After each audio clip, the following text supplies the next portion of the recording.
ये देखते हैं कि कौन किसकी बात मानता है और कैसे दोनों मिलके हस्बैंड वाइफ के रिश्ते की गरिमा को बचाते हैं।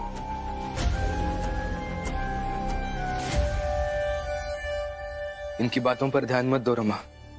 रिश्ते की गरिमा बचाने का सवाल ही नहीं आता यहाँ। बस छोटी सी बात है ये।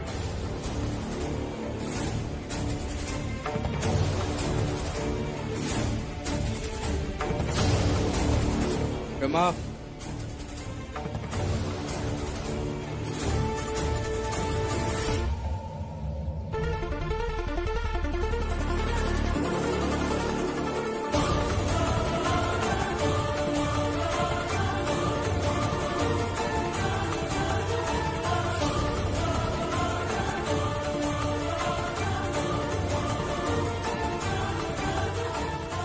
घरेलू झगड़े। भीमराव, थोड़ा सा अंतराल लेते हैं। उस अंतराल के बाद हम सब मिलकर एक साथ तुम्हें ये समझाएंगे कि ये लोग क्या कहना चाहते थे। ठीक है? जरूर नरोत्तम जोशी जी। मुझे बहुत अच्छा लग रहा है आज। आपने हमारी जात के लोगों के लिए एक साथ जैसे शब्द का प्रयोग किया। बहुत अच्छा लग रहा है। थोड़ा सा अंतराल लेते हैं। उस अंतराल के बाद हम सब मिलकर एक साथ तुम्हें ये समझाएंगे कि ये लोग क्या कहना चाहते थे। मिलते हैं अंतराल के बाद।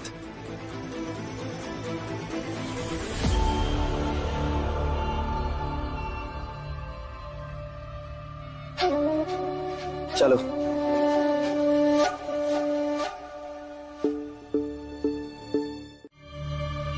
देखो इन लकीरों को। लकीर का मतलब मैं तुम्हें समझाता हूं। लकीर के इस पार खड़ी है आरती, जो कि एक बड़े वर्ग का प्रतिनिधित्व कर रही है। आरती खुद बड़े लोगों की सेवा करती है, सेवक है, सर्वेंट। और देखो इसलिए कितनी खुश है। और यही सत्य है भीमराव कि तुम्हारी जात के लोग जब तक सेवक होंगे, दास होंगे, तब तक खुश होंगे। क्यों?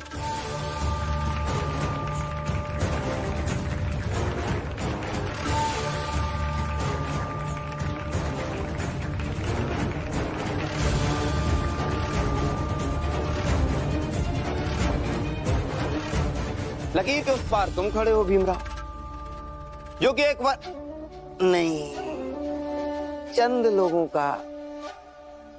लोगों का प्रतिनिधित्व कर रहे हो, जिन्हें लगता है कि वो बड़े लोगों के बराबर हैं, जिनकी आंखों में फर्जी सपने हैं और जो ये सोचते हैं कि ये सपने देखकर वो बहुत ऊंचाई हासिल कर लेंगे, लेकिन होना कुछ नहीं है। वो जीवन भर भटकते रहेंगे तुम्हारी तरह।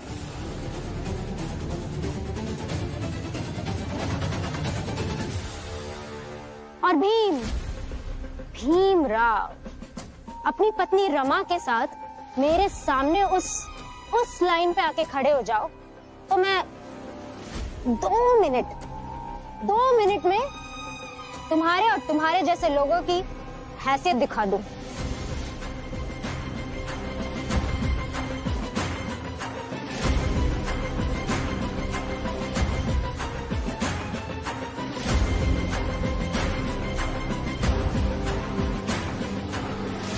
आरती, क्या तमाशा लगा रखा है तुमने?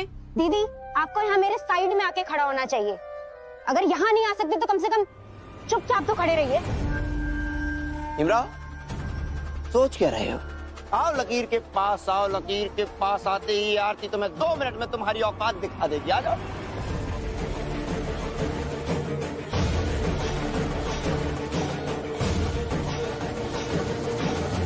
बाबा, इन्हें समझाइए ना कि ये अंदर जाए। बेवजह सब इनकी बेइज्जती करेंगे, बाकी सबसे मैं निपट लूंगी। भीम, रमा सही कह रही है। जा बेटा, तू कॉलेज जा। इन लोगों के सवाल के जवाब देने की कोई जरूरत नहीं है। बीन।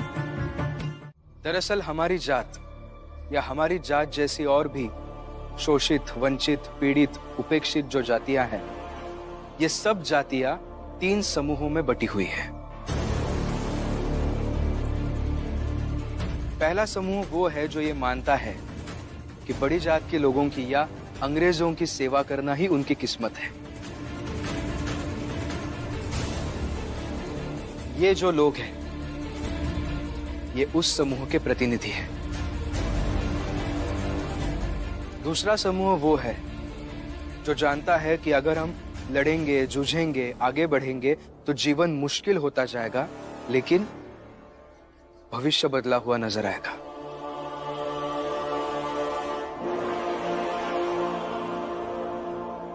और हम सब उस समूह के प्रतिनिधि हैं।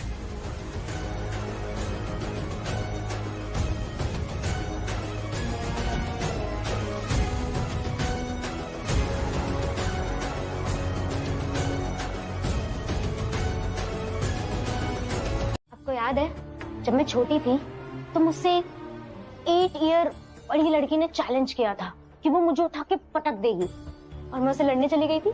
हाँ हाँ, सब याद है मुझे। कैसे तुम्हें उससे लड़ने से रोका था और तुम्हें खींच कर घर के अंदर लेकर के आई। बहुत देर तक रोती रही, फिर अपने आप चुप हो गई। दीदी, कहानी सिर्फ इतनी नहीं थी। नेक्स्ट डे मैं उसके घर गई, उसे घर से बाहर निकाला और पूरे मोहल्ले के सामने उठा के पटक दिया। बस दीदी, मैं ना बचपन से ही ऐसी हूँ। और रमा ने भी वही गलती की है जो उस 8 ईयर बड़ी लड़की ने की थी। और जब तक मैं रमा को सबके सामने पटकन ही ना दे दूं ना, तब तक मुझे शांति नहीं मिलेगी। और चाहे आप जितना भी समझा लीजिए। फिर आरती, हितेश भाऊ, आरती जैसे बाहर निकलेगी चल के उसे बोल देंगे कि हम लोगन का भी अपने साहब के यहाँ काम दिलवा दो।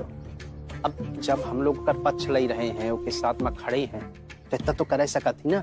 अब देखो, नौकरानी हुई के इतने चमक धमक के साथ रहा थी, और हम लोग तो नौकरानी से ज्यादा काम करके देंगे। सही भी है, आरती भी तो हमारी तरह है, हमारे जात की। देखो कैसे बोलती है, कैसे चलती है, और फिर जहां वो काम करती है वो बड़े आदमी है, बहुत बड़े आदमी, तो कुछ ना कुछ तो काम हमें दे ही देंगे। हाँ। दोनों चुप रहो। तालाब खुदा नहीं और लगे मछलियों का बंटवारा करने। अरे रुक जाओ, पहले आने तो ना आरती, फिर करते हैं बात।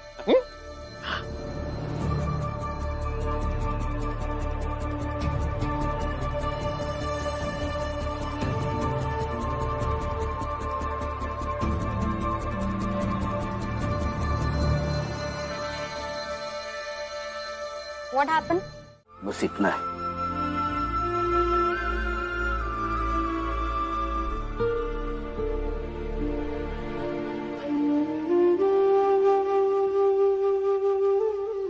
बाला भैया,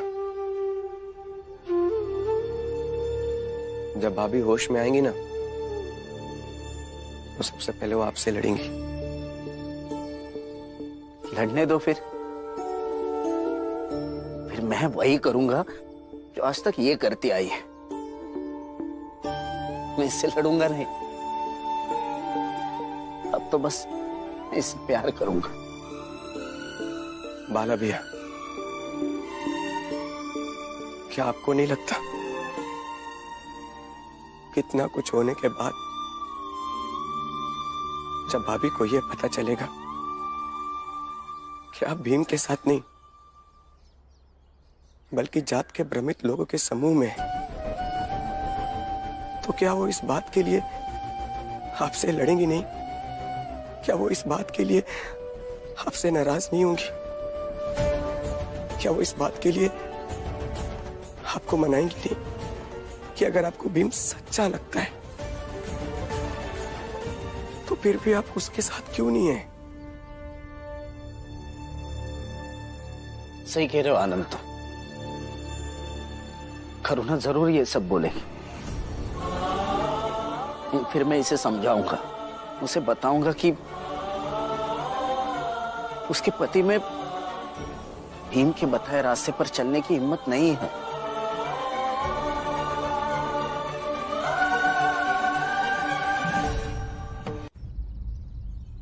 पानी जो होता है ना आनंद, वो चाहे जितनी कोशिश कर ले आग की तरह जलने की,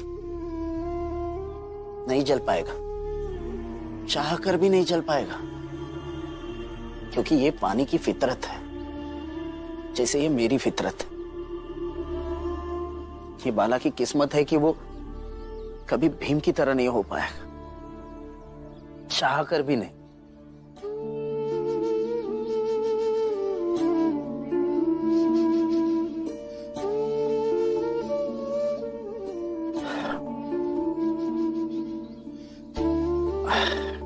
तू भावुक मत हो, बस मेरा एक काम कर दे, अपनी भाभी का ख्याल रखना। मुझे काम ढूंढने जाना है, वैसे नहीं है। बाला,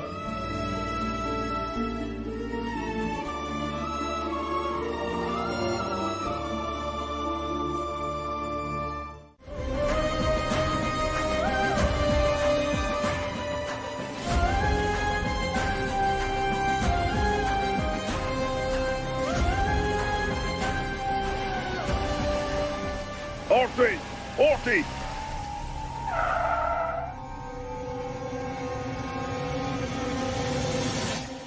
तुम ऐसा पागलों की जैसा क्यों हंस रही है? सर मैं वो तो, आप यहाँ कैसे? मैं तो बस घर आने ही वाली थी, डिनर टाइम से पहले पहुंच जाती। नहीं करना डिनर। सॉरी।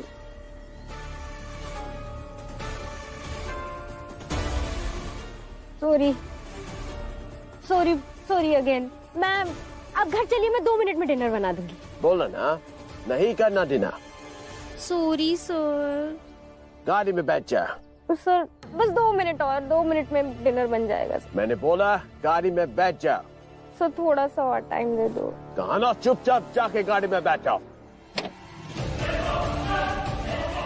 गाड़ी में आके बैठ जा। काम। सर बात।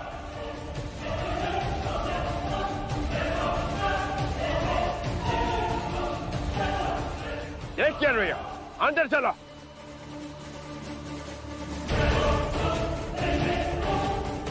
आपको पता है भाभी, बाला भैया ना आपकी बहुत ही कद्र करने लगे, आपसे अटूट प्रेम करने लगे भाभी। और आपको ऐसी हालत में देखकर काफी परेशान भी हो रहे हैं। भाभी सच कहूं तो मैंने अपने जीवन में पहली बार बाला भैया को इतना ईमानदार किसी एक रिश्ते के प्रति देखा है। आई कसम खा के कह रहा हूं, अगर आपको कुछ हो गया ना तो बाला भैया जीते जी मर जाएंगे भाभी।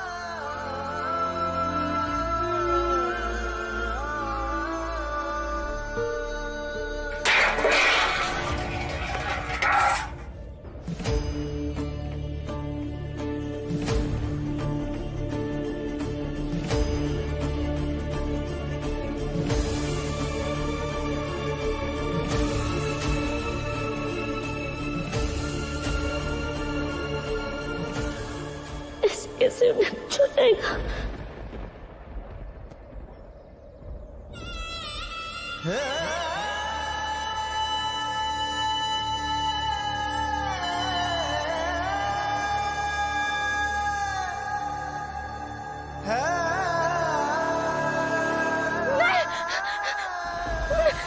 कुछ नहीं हो सकता।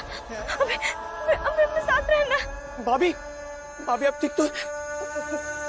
बाबा आई, लक्ष्मी। आरती ने तो तुमसे कहा ही है ना कि तुमको वहाँ आराम से नौकरी मिल जाएगी, लेकिन हम लोगन का नहीं बोल रही है कि हम लोगों का वहाँ काम मिल ही जाएगा। लेकिन अगर हम लोग तुम्हारे साथ जाएंगे ना, तब तो जरूर नौकरी मिल जाएगी। और आरती ने हमें कहा है कि जब दीदी आएगी तो तुम सब भी उनके साथ आ जाना। इसलिए अगर तुम हम सबको साथ ले चलोगी तो हम तुम्हारे एहसानमंद रहेंगे। मगर मुझे नौकरी की जरूरत नहीं है ना। आई, आपको तो नहीं, लेकिन इन लोगों को तो बहुत जरूरत है नौकरी की। मान जाइए ना इन लोगों की बात। सुबह देखो तुम्हारा बेटा दीपक कितना होशियार है, भीम के साथ रहता है ना, असर दिख रहा है। अब ये कह रहा है तो मान लो इसकी बात। आई, वैसे भी भीम भैया यही कहते हैं, मेहनत से पैसे कमाने में कोई बुराई नहीं। और इन लोगों की पढ़ने की उम्र तो है नहीं कि भीम भैया कहेंगे पढ़ाई करो, काम नहीं। हाँ, और पढ़ लिख कर कहाँ जाएंगे, बस हमारी बात मान जाओ। मैंने डेविड सर से बात कर ली और आपकी कोई जिद विद नहीं चलेगी। हाँ, जैसे ही वो नौकरी के लिए बुलाएंगे जबरदस्ती ले जाऊंगी मैं आपको यहाँ से।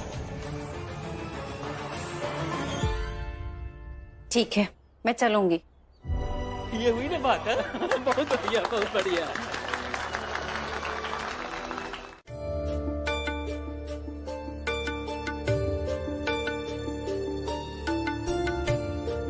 दीदी, एक बात बताइए, आप जहाँ काम कर रही है वहाँ के मालिक ने अगर आपका हाथ जबरदस्ती पकड़ा तो आप क्या करेंगे? हाथ छुड़वाऊंगी, और अगर नहीं छोड़ेगा तो धक्का मार दूंगी। मगर आरती जी ने ऐसा कुछ भी नहीं किया। क्या मतलब? बता दिए, अब ऐसे जबरदस्ती हाथ पकड़ कर नहीं ले जा सकते आरती जी। रमा, तुम जाओ अपना काम करो। पहले समझ लिया करो क्या बोलना है। डेविड सर को पुणे जाना था, इसलिए जल्दी जल्दी वो मुझे गाड़ी में बिठा रहे थे और तुम यहाँ रास्ते में आके ज्ञान देने लगी। शोभा भाभी से बात करी थी एक बार इस बारे में। ये क्या बात कर रही हो तुम दोनों? वो बड़े लोग हैं और अंग्रेजों का रहन सहन, उनका संस्कार बहुत अलग होता है। काकी, मेरे कहने का वो मतलब नहीं था, हम बस चिंता जता रहे थे। मत जताओ चिंता। जैसे तुम्हें उसका हाथ पकड़ना देखकर अजीब लग रहा है ना, मैंने भी एक बार देखा तो मुझे भी अजीब लगा।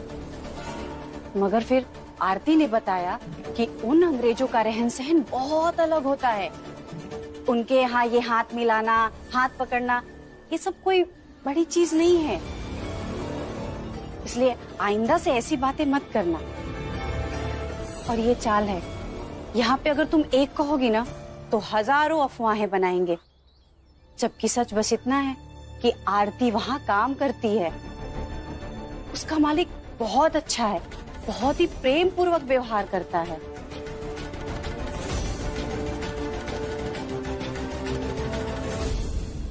जिसे जैसे चाहे मोड़कर एक कोने में रख दे।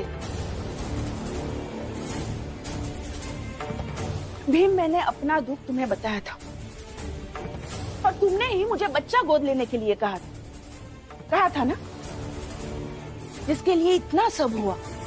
और आज परिस्थिति थोड़ी मुश्किल आ गई तो सबने मिलकर मेरे उस सपने को मोड़कर एक कोने में रख दिया और उम्मीद करते हैं कि उस पर मैं कुछ बोलूं भी नहीं। सही है ये? नहीं, ये सही तो नहीं है। तो अब बताओ कि इसके लिए तुम क्या करोगे, क्योंकि इस घर में तुम्हारे सिवाय मुझे किसी से कुछ उम्मीद नहीं है। मैं क्या करूंगा? मौका देखकर फिर एक बार बाबा से बात कर लूंगा। मौका देखकर क्यों? अभी बात करते हैं।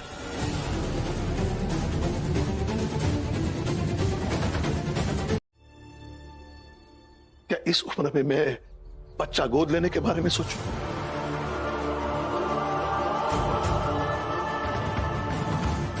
कहीं भी तर्क संगत नहीं है, कहीं भी। चाल के लोग क्या कहेंगे, समाज क्या कहेगा? कि पोते पालने की उम्र में अपने बच्चों के साथ खेल रहा है।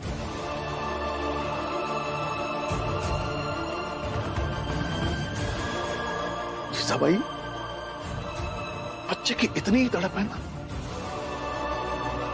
तो अपने नाते पोते के साथ भी पूरी कर सकती है। मेरी मानो तो इन्हीं बच्चों में एक अपना बच्चा ढूंढना, उन पर अपनी सारी ममता खर्च कर। क्या है ना जीजा भाई, ये तो मानने वाली बात है। अगर किसी को औलाद मान लो तो औलाद, नहीं तो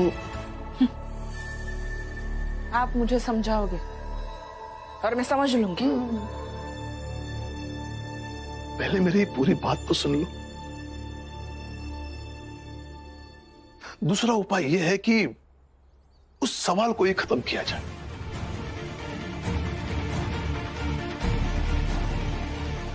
तो मैं एक रिटायर्ड सूबेदार हूं। फौज में नौकरी करते वक्त बहुत घुमा हूं।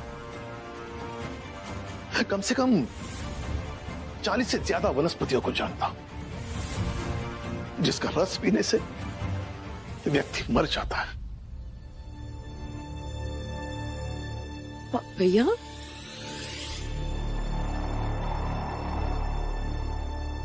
अगर मैं ही नहीं रहूंगा तो सवाल ही नहीं रहेगा।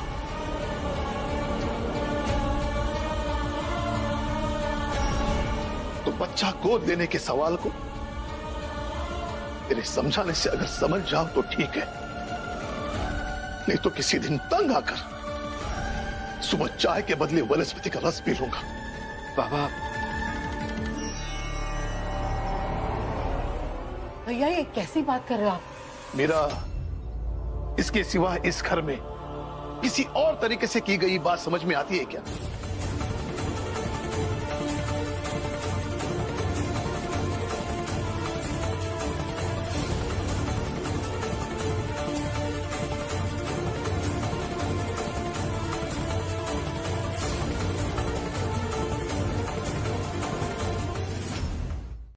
आज हमारा जीवन बदलने वाला है। क्या आज हम तीनों शोभा के साथ आरती के साहब के यहाँ चलेंगे। वहां जाएंगे तो अच्छा अच्छा खाने को मिलेगा और नौकरी भी मिलेगी। और जब इतने बड़े साहब के यहाँ नौकरी मिलेगी तो हम सब भी आरती की तरह ठाठ करेंगे और चमकेंगे। क्या दलिया अम्मा, एक बात समझ नहीं आई, ये फुलिया जाकर अपने पति को समझाती क्यों नहीं है? वो जोखू फिर से हितेश के चक्कर में फंस रहा है। अरे समझाया उसने, मेरी बात हुई तो कहने लगी कि रात भर समझाया उसने जोखू को, लेकिन इसके ऊपर कोई फर्क नहीं पड़ा। इसकी आदत नहीं जानते हो, इसीलिए तो बेचारी नीचे नहीं आ रही है।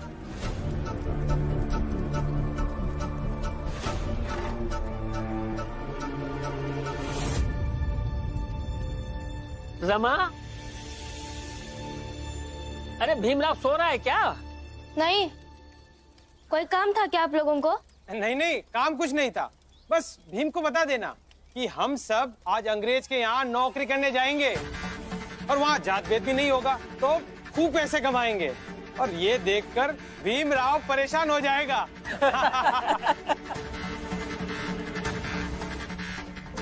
बेचारा भीम।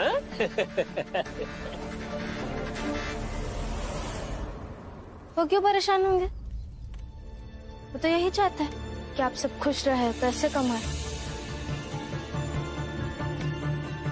सड़क पर उस अधिकारी ने आरती जी का जबरन हाथ पकड़कर उन्हें गाड़ी में बैठाया, तो आरती जी ने क्या कहा था? पहले समझ लिया करो क्या बोलना है। डेविड सर को पुणे जाना था, इसलिए जल्दी जल्दी वो मुझे गाड़ी में बिठा रहे थे। याद आया? उन्होंने कहा था कि उनके साहब को पुणे जाने के लिए देर हो रही है, इसलिए उन्होंने उनके साथ ऐसा व्यवहार किया। और अभी उन्होंने क्या कहा कि उनके साहब सुबह से उनका इंतजार कर रहे हैं। डेविड सर सुबह से दीदी के आने का इंतजार कर रहे हैं। मतलब इतनी देर में वो पुणे गई भी और आ भी गई। ये तो नामुमकिन है। इसका मतलब अपने साहब की बदसलूकी को छुपाने के लिए आरती जी ने हम सबसे झूठ बोला। हो सकता है। फिर तो ये भी सोचने वाली बात है ना कि जब वो अंग्रेजी अफसर इतने साल से काम कर रहे आरती जी के साथ ऐसा कर सकता है, तो हितेश काका, जोकू काका और जनार्दन काका के साथ क्या करेगा, जो बिना बताए उनके घर गए उनसे मिलने।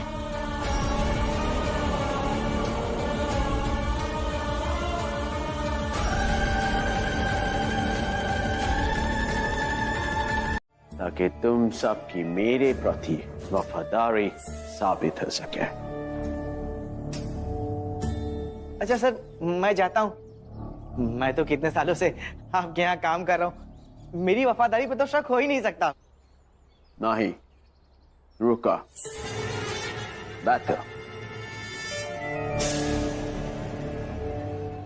बैठो। अपना हिस्सा उठाओ और खाओ। कहा तो था कि मैं जात पात में नहीं मानता। तुम सबको मैं सिर्फ इंडियन मानता हूँ, सिर्फ इंडियन। और वफादारी बार बार साबित करनी होती है। चलो उठाओ।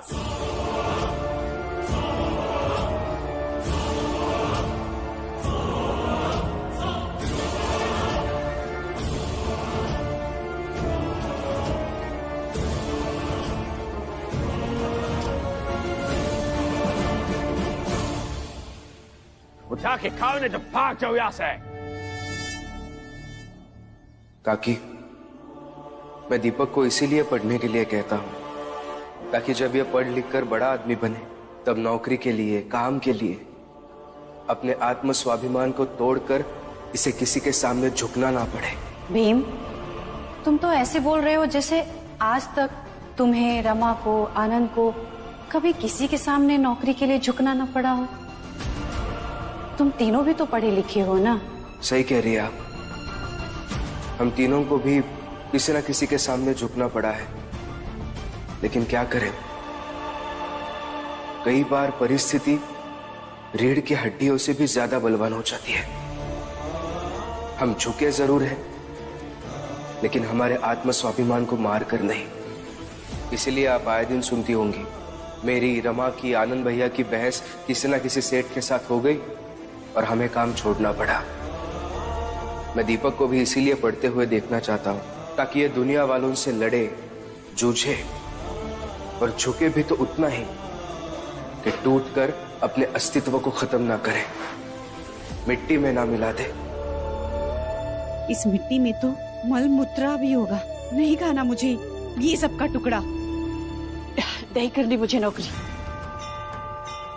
मैं खाऊंगा, मैं खाऊंगा।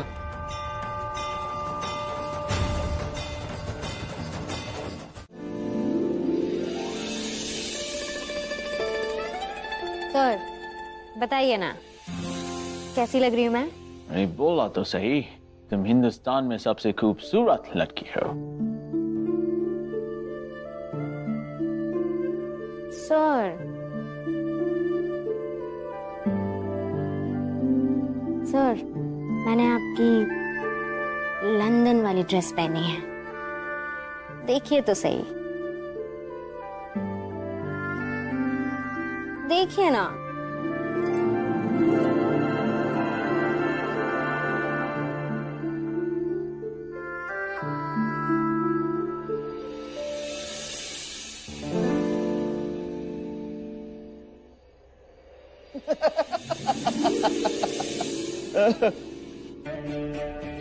मैं अच्छी नहीं लग रही क्या? मैं तो बस ट्राई कर रही थी कि आप मुझे अपने साथ लंदन ले जाएंगे तो मैं वहां के जैसे बन के रहूं, ताकि कोई आपको ये ना कहे कि इस गवार से लॉफ कर लिया। आरती, आरती।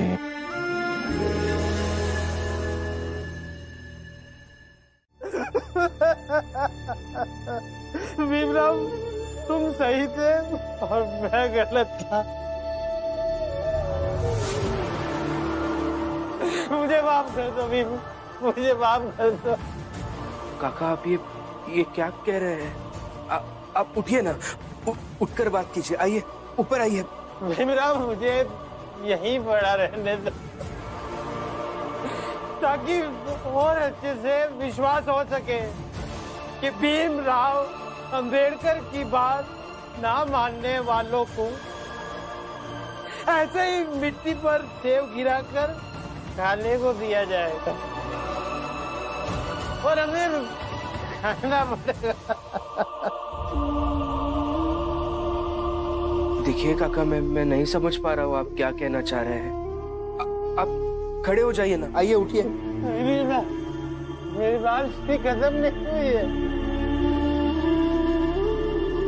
ठीक है, अभी बताइए क्या हुआ?